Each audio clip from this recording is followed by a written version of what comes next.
What's up guys, in this tutorial we'll be guiding you on how to set up shipping on Shopify. Now there are lots of options in your shipping, so we're going to be showing you where you need to go and the different sections in order to make your preferences for your shipping on Shopify. Right away you're going to go over to the left side panel and click on settings. Then once you're here under settings, you want to make sure that you're on the shipping and delivery tab. And right here, you can see a lot of information which you can put in.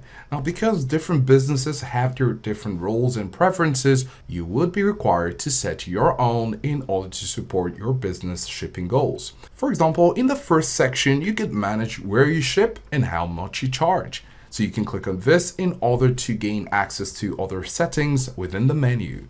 You could also create a custom profile to set different rates or restrict destinations for specific products. So you can click here to do that. Then of course, if you want to have shipping labels, you can see right here, buy labels with the lowest rates, manage your carriers to fulfill orders faster. So you could go ahead and calculate the rate right here. Then moving down, you'll see more options such as estimated delivery date, which you can of course set, shop promise. Then you have this section called order routing, where you can manage how locations are assigned to new orders. Then of course there is the setup for local delivery, pickup in store, delivery customizations, and packages. All these different sections will help you to set them up according to your company's or your shop's terms and conditions. So you want to do well to select the option that applies to you and then make your preferences. For example, if we come over here under shipping, we're going to click on this right here. You can see fulfillment location, you can see your shop location, you can see the shipping zones